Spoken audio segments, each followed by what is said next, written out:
우리나라는 1997년 외환 위기를 당하고 IMF와 협상을 하게 되었습니다. IMF와 협상 테이블에 앉은 우리 정부는 동등한 위치가 아니었습니다.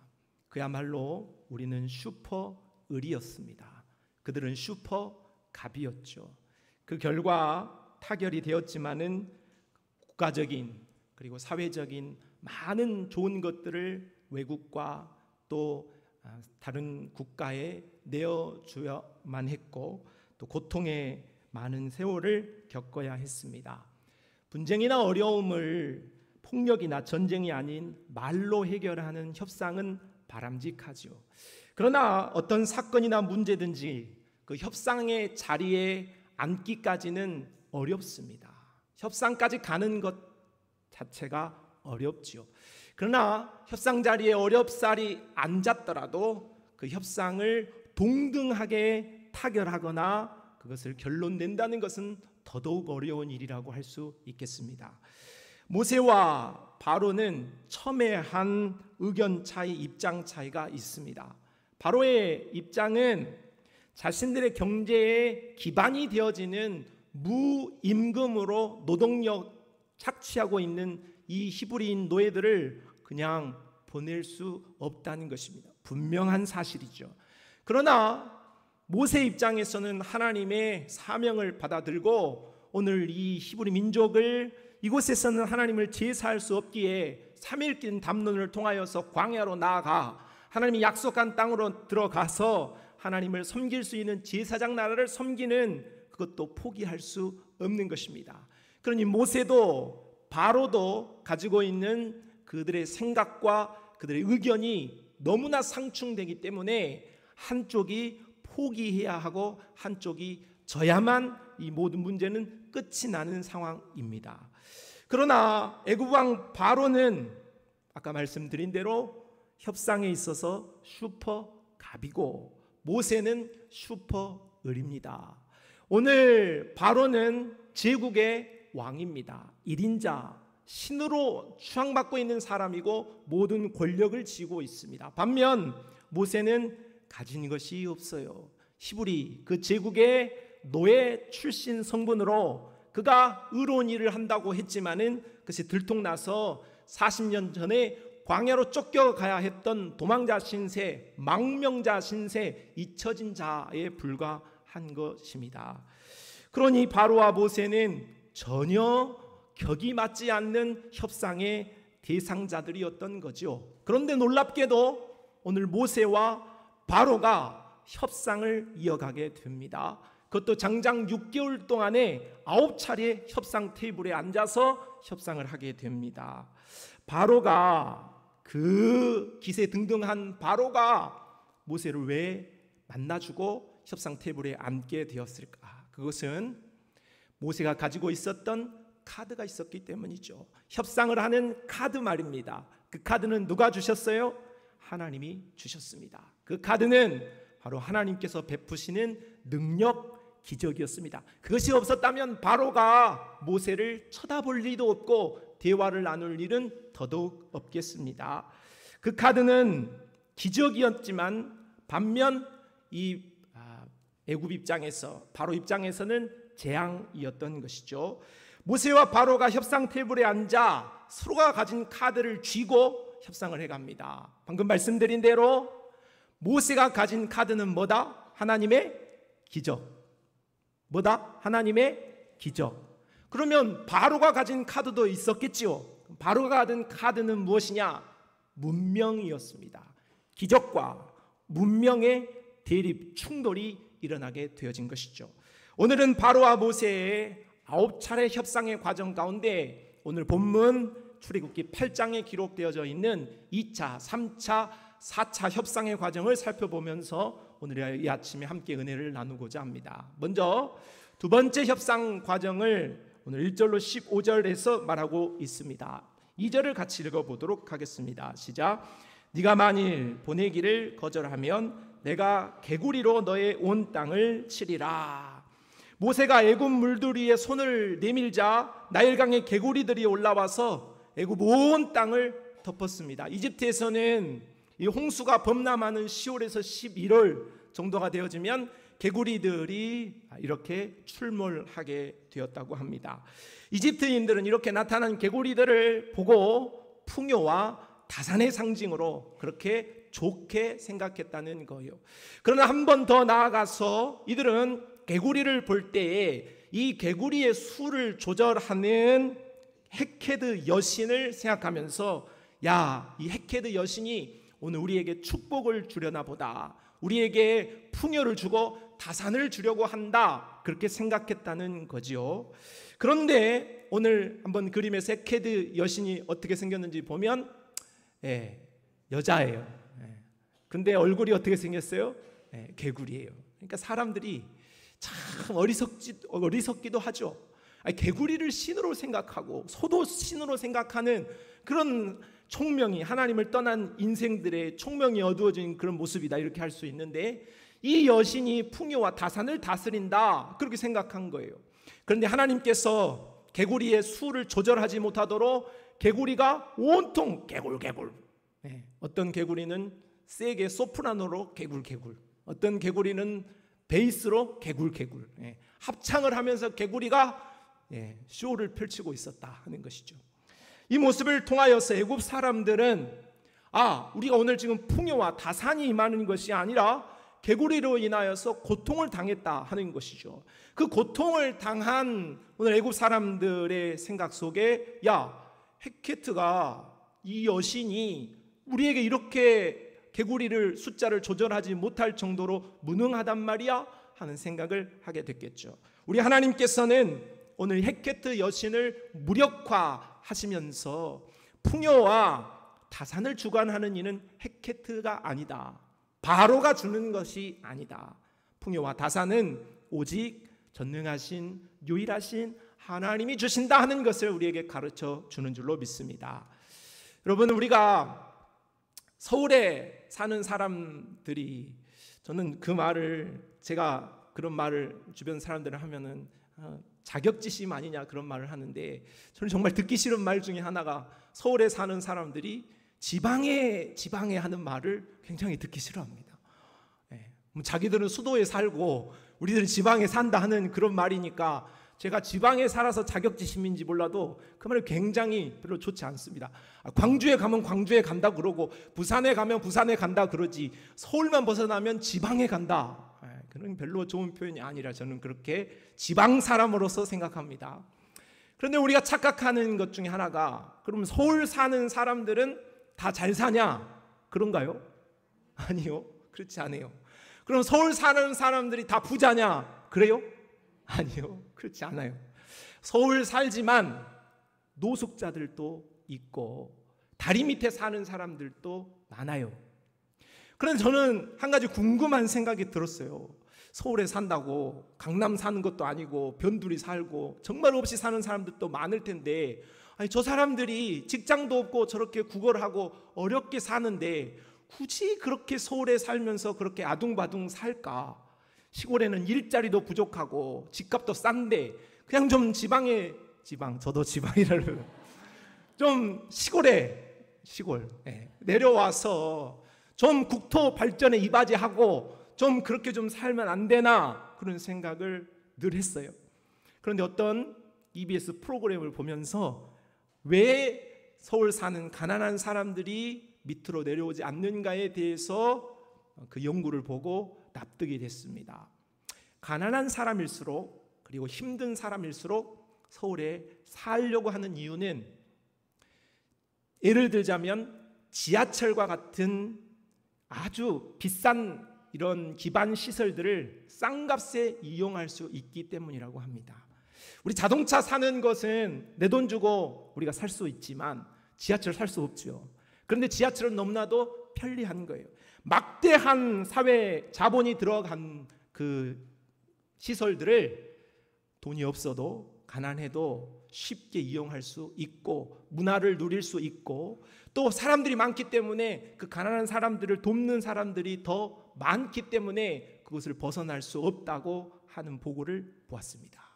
그러니까 문명의 혜택에서 벗어나고 싶지 않기 때문에 어려운 사람일수록 서울에 그 아둥바둥 이를 갈면서 그곳에 붙어 있는다는 이야기를 들은 거죠. 여러분, 바로가 모세와 협상을 하면서 가진 카드가 뭐였다고 했어요? 10분도 안 지났어요. 뭐예요? 문명이라고 했어요. 자, 문명이라는 말은 어려운 말이지만 쉽게 말씀을 드린다고 하면, 여러분, 지금 히브리인들이 노예로 비록 살고 있지만 애굽이라는 제국 땅에 살고 있어요. 우리로 말하면 지금 서울에 살고 있는 거예요. 그런데 그 제국 이집트에 살고 있는 이 히브리인들이 만약 물을 마신다고 생각해 보면 그 수가 1명, 2명이 아니에요. 그 수가 200만 명입니다. 200만 명이 한꺼번에 아무 어려움 없이 물을 마실 수 있다? 그건 문명이죠. 200만 명이 한꺼번에 밥을 먹는다? 그건 문명의 혜택인 거예요. 200만 명이 화장실을 간다? 그거는 문명이 없이는 그 사회가 존립할 수 없는 것입니다. 그러니까 지금 바로가 오늘 모세에게 그리고 히브리인들에게 제시하는 카드는 문명인 것입니다. 야, 너희 지금 여기 서울 떠나봤자, 여기 이집트를 떠나봤자 너희 고생해. 광야로 가봐라. 얼마나 힘든가. 그러니까 노예로 있지만 제국에 있는 게 좋지 않겠어? 문명의 혜택을 누리는 게 나을걸? 하는 이야기를 하는 것이죠. 그런데 하나님께서는 바로가 어필하고자 했던 그 카드인 문명의 혜택, 문명을 주관하는 풍요의 여신 헤케트를 무력화시켜버리고 오늘 14절에 이와 같이 말씀합니다. 사람들이 모아 무더기로 쌓으니 땅에서 악취가 나더라. 개구리를 하나님께서 심판하시고 이 심판을 거뒀더니 그것에 악취가 났다 하는 것이죠. 여러분, 이것은 우리에게 무엇을 말하는가? 하나님을 떠난, 하나님이 없는 제 아무리 발달한 문명의 혜택을 누린다 할지라도 하나님이 없는 곳은 악취가 날 뿐이라는 거예요. 잠시 편리할 수 있고 잠시 기쁘고 즐거울 수 있으나 하나님이 없는 문명의 혜택이라 하는 것은 보잘것없다 하는 것을 가르쳐 줍니다. 다윗은 많은 시편을 통하여서 하나님을 시편을 통하여서 우리에게 노래한 것을 전달했습니다. 그 가운데에서 우리에게 정말로 마음의 은혜를 가져다 주는 시편 중에 하나가 시편 23편이라고 할 수 있겠죠. 자, 시편 23편을 졸지 않도록, 다른 사람들이 한 분도 눈을 감지 않도록 큰 소리로 한번 같이 읽어보도록 하겠습니다. 시작. 여호와는 나의 목자시니 내게 부족함이 없으리로다.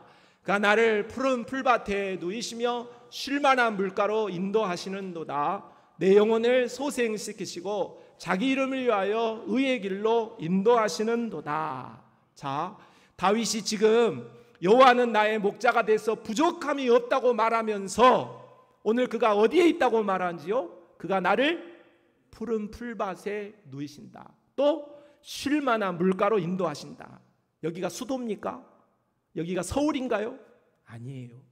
오늘 다윗이 이 시편을 썼던 시기는 농경 문화의 발달로 점점 사람들이 첨단화되어지는 그 문화에 익숙해지고 사람들이 모이는 도시에 이렇게 가까워지는 그런 쪽으로 문화가 흘러가고 있었습니다. 그러나 오늘 다윗은 내가 지금 도시의 삶으로 하나님 앞에 감사하다. 내가 문명의 혜택을 정말 누릴 수 있도록 하나님께서 나에게 이렇게 은혜를 주셔서 감사하다. 그런 말을 하는 게 아니에요. 시골 깡촌이라 할지라도 하나님을 모신 곳이 그곳이 푸른 초장이고 쉴만한 물가고 그것이 나의 행복이다. 그런 노래를 하고 있는 것이죠. 우리는 어디에 있든지 우리를 구원하시고 우리를 사랑하시는 그 하나님과 더불어 있는 곳이 장소에 상관이 없이 베델이 되고 그것이 하나님의 궁전이 되어지는 줄로 믿으시기를 바랍니다. 바로와 같은 세상은 우리를 지속적으로 유혹합니다. 야, 더 많은 것을 누려야 돼.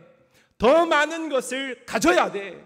더 많은 것을 우리가 이 땅에서 즐겨야 된다. 그렇게 말합니다. 그러나 우리 하나님의 생각은 좀 다른데 어떻게 할까요? 전도서 오늘 5장 10절 말씀에 은을 사랑하는 자는 은으로 만족하지 못하고 풍요를 사랑하는 자는 소득으로 만족하지 아니하나니 이것도 헛되다 했고, 전도서 1장 8절 말씀에는 모든 만물이 피고 다나는 것을 사람이 말로 다 말할 수는 없나니 눈은 보아도 족함이 없고 귀는 들어도 가득 차지 아니한다. 세상에 어떤 화려함과 문명과 문화에 우리가 소속되어 있다 할지라도 하나님이 없는 곳이라고 한다면 그것은 아무런 의미가 없다 하는 것을 우리에게 말씀해 주고 계십니다. 고린도후서 3장 5절 말씀, 우리가 무슨 일이든지 우리에게서 난 것 같이 스스로 만족할 것이 아니니 우리의 만족은 오직 하나님으로부터 나느니라. 할렐루야. 오직 우리의 만족은 세상에 편리함이 주는 게 아니에요. 지방에 산다고 말하는 사람들은 서울 살고 싶고, 서울 사는 사람은 강남 살고 싶고, 강남 사는 사람은 뉴욕 살고 싶은 거예요. 그러나 거기에 산다고 해서 우리가 진짜 만족을 하느냐? 그럴 수 없다고 성경은 우리에게 말해요. 오늘 우리의 만족은 스스로 난 것이나 환경에 의한 것이 아니라 그 어느 것이라고 할지라도 우리 주 하나님을 모시고 우리 주 예수 그리스도를 모신 것이 바로 우리에게 진정한 유일한 만족이 되어지는 줄로 믿습니다. 그러므로 성도 여러분, 오늘 우리는 문명으로 우리가 만족을 얻는 것이 아니라 오직 하나님, 오직 예수님으로 만족을 얻는 줄을 알고 오직 예수 그리스도만을 따라가는 믿음의 백성들이 되시기를 바랍니다. 두 번째는 세 번째 협상의 내용이 오늘 16절로 19절에 기록되었습니다. 17절을 같이 읽어보도록 합시다. 시작. 그들이 그대로 행할세 아론이 지팡이를 잡고 손을 들어 땅에 티끌을 치매 애굽 온 땅의 티끌이 다 이가 되어 사람과 가축에게 오르니, 하나님은 세 번째 기적이자 재앙을 애굽에 내리셨습니다. 땅의 티끌을 이로 변하여서 애굽에 심판을 가하신 거죠. 근데 오늘 이 세 번째 협상 심판 가운데에서 주목할 부분은 요술사들의 모습입니다. 18절 말씀에 요술사들도 자기의 요술로 그같이 행하여 일을 생기게 하려 하였으나 못하였고 이가 사람과 가축에게 생긴지라. 자, 요술사들은 첫 번째 피재앙과 두 번째 개구리 재앙까지는 오늘 바로가 했던 그 이적을 흉내라도 냈습니다. 완전히 하나님이 베푸신 기적과는 다르지만은 그러나 유사한 모습으로 보여주었습니다. 그런데 오늘 세 번째 재앙, 이 재앙에 와서는 그것을 행하지 못하였다 하는 것입니다. 이것은 요술사들이, 세상의 사람들이, 세상의 어떤 신들이 하나님을 흉내낸다 할지라도 하나님의 능력을 따라갈 수 없는 한계의 모양을 보여주고 있습니다. 바로 입장에서는 지금 협상을 하고 있는 모세가 기적을 행하는 것이 놀랍기는 한데 자신에게 있는 요술사들도 첫 번째, 두 번째 기적을 행하니까 내심 든든했겠죠. 야, 너만 하냐? 그거 하나님만 하는 게 아니야. 우리도 해. 우리 신도 있어. 그런 생각을 했을 법합니다. 그런데 세 번째부터는 전혀 흉내조차도 내지 못하는 한계를 보였습니다. 그러니 바로의 입장은 표현하지 않았지만 그의 마음이 얼마나 부끄럽고 참담한 마음이었을까 싶습니다. 오늘 우리는 마술사들과 바로와 같이 자신의 한계를 모르고 교만방자하고 그렇게 설치는 자리에 서지 말아야 하겠습니다. 사람들은 과학의 발달로 사람도 복제할 수 있다고 말합니다. 쌍둥이를 보면 사람을 우리가 구분하기 어려운데 그 정도가 아니라 있는 사람을 복제한다 그 말이에요. 이 복제하는 기술이 얼마 전까지만 해도 당장 이루어질 것처럼 했지만은 수많은 문제와 한계에 봉착했습니다. 물론 시간이 지나면서 그 연구는 지속되어질 거고 윤리적인 문제는 뒤로 하고 계속해서 인간의 욕심을 따라서 그런 일들을 하겠습니다. 그래서 언젠가는 사람을 복제하는 일이 발생한다 할지라도 육체를 복제할 수 있을지언정 영혼은, 하나님이 주신 영혼은 결단코 복제할 수 없으니 한계를 알아야 할 것입니다. 지구 밖으로 나가는 우주 항공 사업이 국가 차원에서 인간 주도의 산업으로 점점 발전하고 있죠. 우리나라에서도 지금 공에서 우주 발사체를 올리고 그것이 성공하게 되어지면 우리나라의 산업 전반에 지대한 영향을, 좋은 영향을 미친다고 합니다. 자, 이러한 민간 주도로 항공 우주 사업을 하는 기업이 테슬라의 CEO인 앨런 머스크입니다.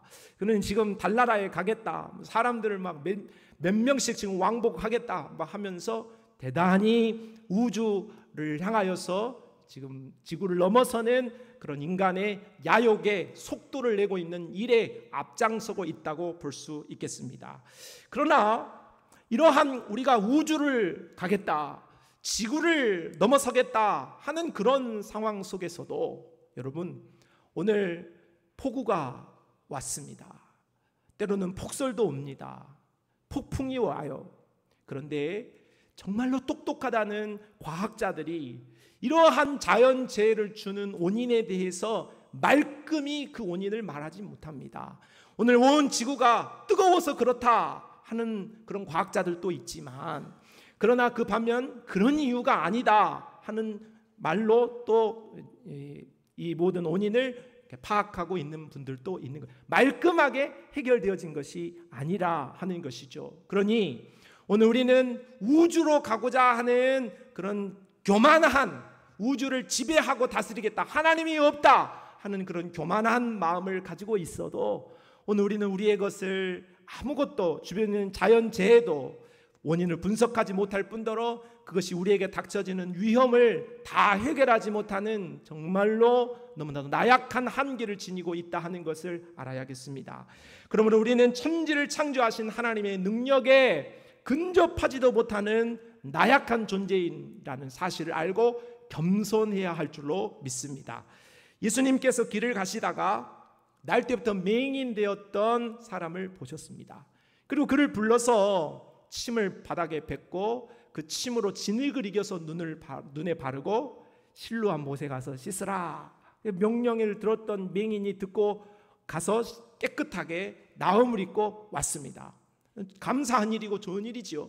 그런데 오늘 이것을 보았던 바리새인들은 예수님이 치유를 해준 것에 집중하지 않고 이 일을 안식일에 했다며 예수님께 시비를 걸어왔습니다.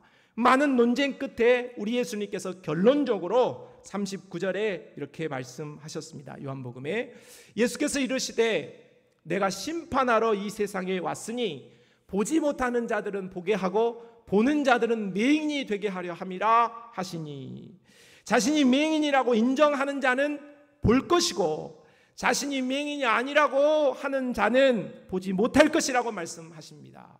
예수님은 자신이 죄인이라고 인정하는 사람에게는 죄사함을 베풀고 나는 죄인이 아니다라고 말하는 사람에게는 죄사함을 베풀지 않습니다.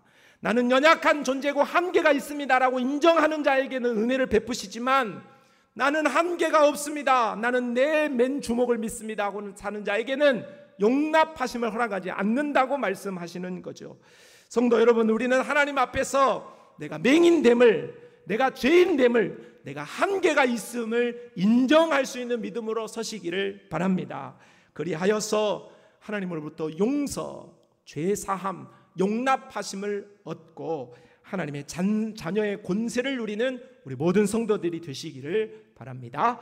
자, 마지막으로 오늘 바로와의 협상을 통하여서 네 번째 협상이 오늘 20절로 32절에 있습니다. 21절 말씀을 같이 읽어봅시다. 시작.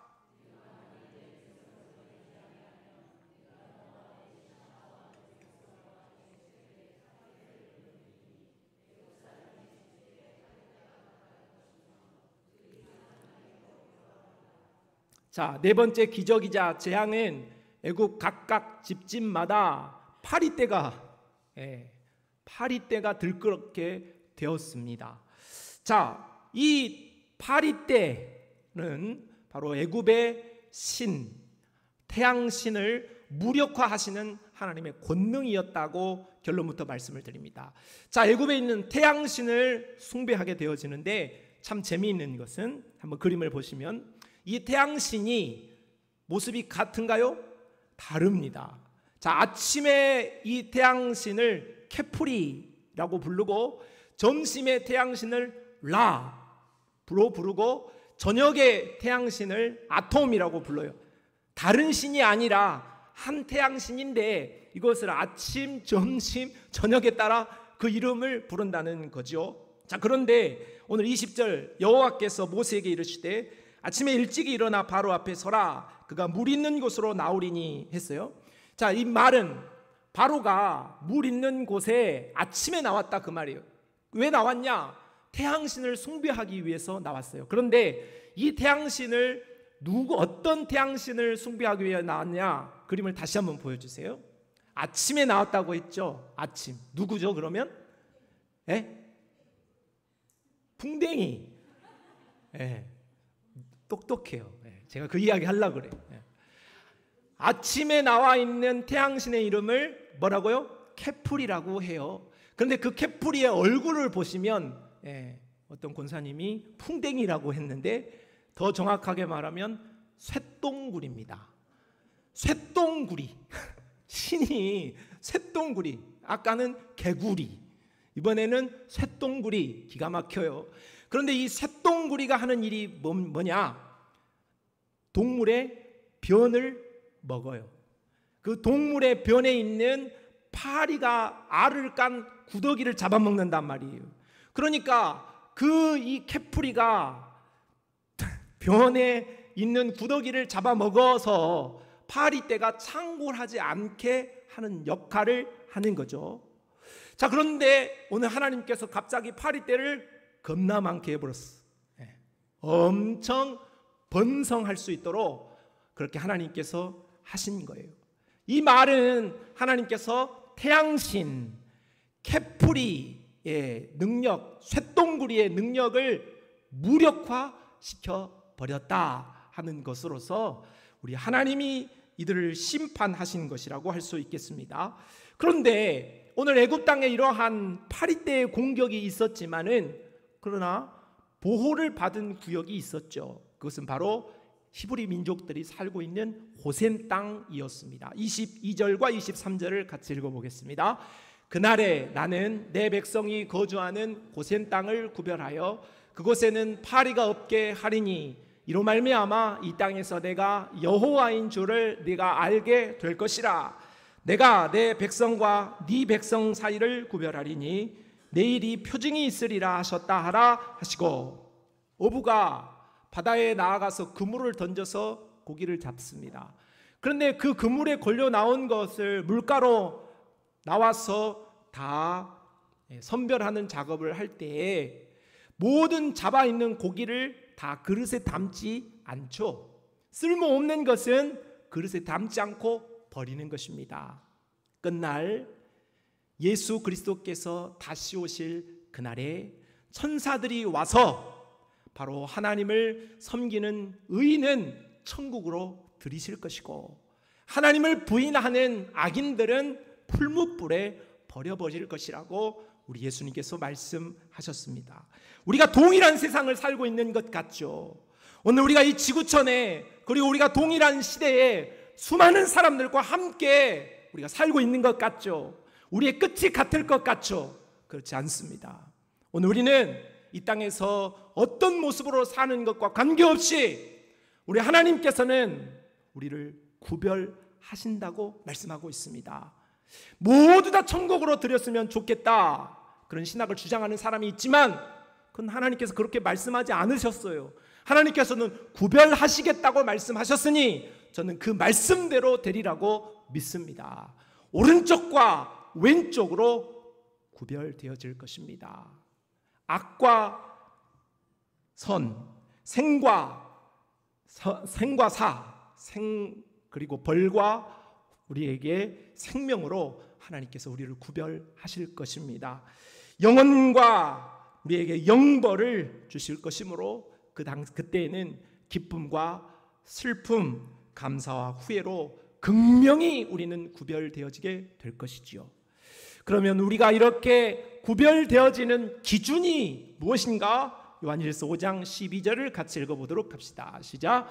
아들이 있는 자에게는 생명이 있고 하나님의 아들이 없는 자에게는 생명이 없느니라. 아멘.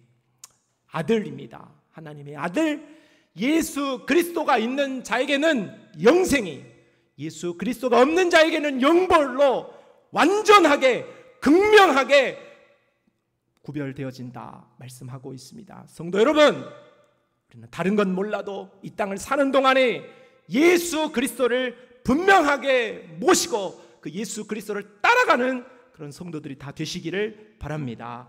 요한복음 10장 17절, 내 양은 내 음성을 들으며 나는 그들을 알며 그들은 나를 따른다, 이렇게 말씀했습니다. 오늘 우리가 하나님의 것으로, 오늘 우리가 예수 그리스도의 것으로 구별되었다고 한다면 오늘 우리는 그분의 음성을 듣게끔 되어 있고 그분을 따라가게끔 되어 있고 그분에게 순종하는 삶을 살게끔 되어 있습니다.